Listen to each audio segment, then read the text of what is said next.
اعوذ باللہ من الشیطان الرجیم بسم اللہ الرحمن الرحیم یوم نقول لجہنم هل امتلأت، جس دن کہ ہم پوچھیں گے جہنم سے بھائی بھر گئی تو، تیرا پیٹ بھر گیا؟ وتقول هل من مزید، وہ کہے گی نہیں اور ہے کچھ، مجھے تو ابھی میرے اندر بڑی کشادگی ہے، اور آئیں جنات اور انسان اور مجھے بھرے۔ وَأُزْلِفَتِ الْجَنَّةُ لِلْمُتَّقِينَ غَيْرَ بَعِيدٍ، اور جنت قریب لے آئی جائے گی اہل تقویٰ کے، جو ان سے دور نہیں ہوگی۔ هَذَا مَا تُوعَدُونَ، اب ان سے کہا جائے گا یہ ہے جس کا وعدہ آپ لوگوں سے کیا گیا تھا۔ لِكُلِّ أَوَّابٍ حَفِيظٍ، ہر اس شخص کے لیے جو اللہ کی طرف رجوع کرنے والا ہو اور حفاظت کرنے والا ہو۔ حفاظت کس کی؟ جو امانت ہم نے دی تھی۔ إِنَّ عَرَضْنَا الْأَمَانَةَ عَلَى السَّمَاوَاتِ وَالْأَرْضِ وَالْجِبَالِ فَأَبَيْنَ أَن يَحْمِلْنَهَا وَأَشْفَقْنَ مِنْهَا وَحَمَلَهَا الْإِنسَانُ، ہم نے اپنی روح پھونکی تھی تم میں، تم نے اس کا حق ادا کیا، اس کو محفوظ رکھا، اسے سلیم رکھا۔ إِلَّا مَنْ أَتَى اللَّهَ بِقَلْبٍ سَلِيمٍ، تو وہ جو انہوں نے حفاظت کی ہے۔ مَنْ خَشِيَ الرَّحْمَنَ بِالْغَيْبِ، جو ڈرتے رہے رحمان سے غیب میں ہونے کے باوجود، بن دیکھے۔ وَجَاءَ بِقَلْبٍ مُنِيبٍ، اور لے کر آئے ہیں وہ قلب سلیم، قلب منیب، اللہ کی جو امانت تھی اسے پوری سلامتی کے ساتھ، حفاظت کے ساتھ رکھ کر لوٹا رہے ہیں۔ ادخلوها بسلام، داخل ہو جاؤ اس جنت میں سلامتی کے ساتھ۔ ذالک یوم الخلود، اب یہ دن ہے ہمیشہ رہنے والا، اب تمہیں یہاں جنت سے نکلنے والا مرحلہ کوئی نہیں آئے گا۔ لہم ما یشاؤون فیہا ولدینا مزید، ان کے لیے وہ سب کچھ تو ہے ہی کہ جو وہ چاہیں گے، اور ہمارے پاس اور بہت کچھ ہے۔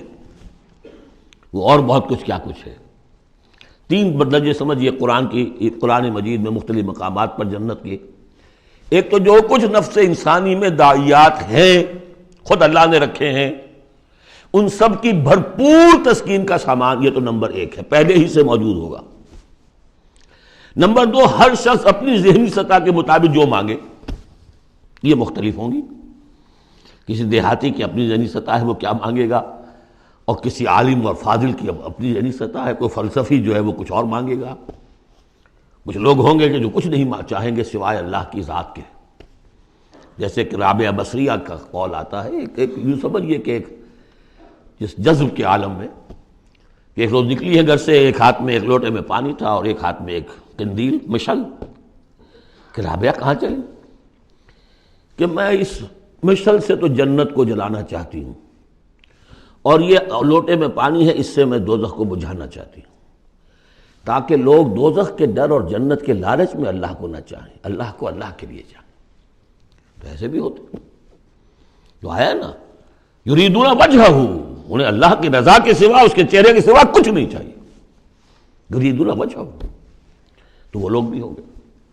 پھر وہ تیسری چیز ہے جو اللہ نے فرمایا کہ پھر ہم وہ کچھ بھی دیں گے، ما لا عین رات، یہ حدیث کے الفاظ ہیں لیکن قرآن میں سورہ سجدہ میں آ چکا ہے۔ فلا تعلم، کوئی شخص نہیں جانتا، فلا تعلم نفس ما اخفی لہم من قرۃ اعین، آنکھوں کی جو ٹھنڈک کا سامان ہم نے فراہم کیا ہوا ہے۔ لہم ما یشاؤون فیہا ولدینا مزید وکم اہلکنا قبلہم من قرن ھم اشد منہم بطشا فنقبوا فی البلاد، کتنی ہی قوموں کو ہم نے اس سے پہلے ہلاک کیا ہے جو ان سے کہیں بڑھ کر تھیں اپنی قوت میں، پکڑ میں، اور وہ گھس گئے تھے ملکوں میں، ایک کے بعد دوسرا فتح، دوسرے کے بعد تیسرا فتح، نقب لگاتے چلے گئے ایک ملک کے بعد دوسرے میں۔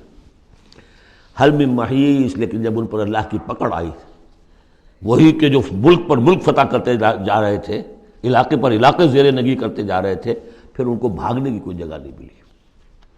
ان فی ذلک لذکری لمن کان لہ قلب، یہ بہت بہت اہم مقام ہے قرآن کا۔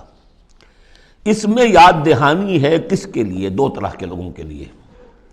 لمن کان لہ قلب، جس کا دل ہے، دل تو سب کا ہے، لیکن دل سے یہاں مراد کیا ہے؟ دل زندہ، جس میں روح زندہ ہے، سلیم ہے، قلب سلیم ہے۔ مجھے یہ ڈر ہے دل زندہ تو نہ مر جائے، کہ زندگانی تو عبادت ہے تیرے جینے سے۔ تو جن کا تو قلب بیدار ہے ان کی صورت تو وہ ہو جائے گی کہ جیسے کہ پیٹرول جو ہے وہ آگے بڑھ کر لپک لیتا ہے، دور ہے ابھی دیا سلائی اور اس نے گویا کہ آگے آ کے وہ تو بھڑکنے کو بیتاب ہے۔ نغمے بیتاب ہے تاروں سے نکلنے کے لیے، ایک ذرا چھیڑ تو دے زخمہ و بغراب حیات۔ تو یہ ہے وہ لوگ جن کا دل زندہ ہے۔ اس کے بارے میں حافظ ابن قیم کی ایک بڑی خوبصورت عبارت ہے کہ بہت سے لوگ وہ ہیں جب قرآن کو پڑھتے ہیں تو ایسے محسوس کرتے ہیں کہ قرآن مصحف میں نہیں لکھا ہوا، ان کے اپنے دل پر لوح قلب پر نقش ہے، وہاں سے پڑھ رہے ہیں۔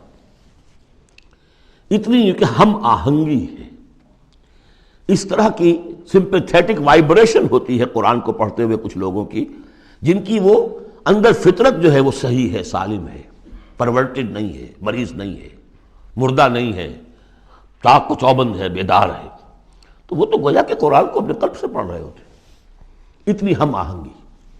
تو جن کا تو یہ دل زندہ ہے ان کو تو کسی زیادہ اور تشویش کی اور تگ و دو کی ضرورت ہی نہیں، جیسے ابو بکر صدیق کو ایک لمحہ بھی نہیں لگا۔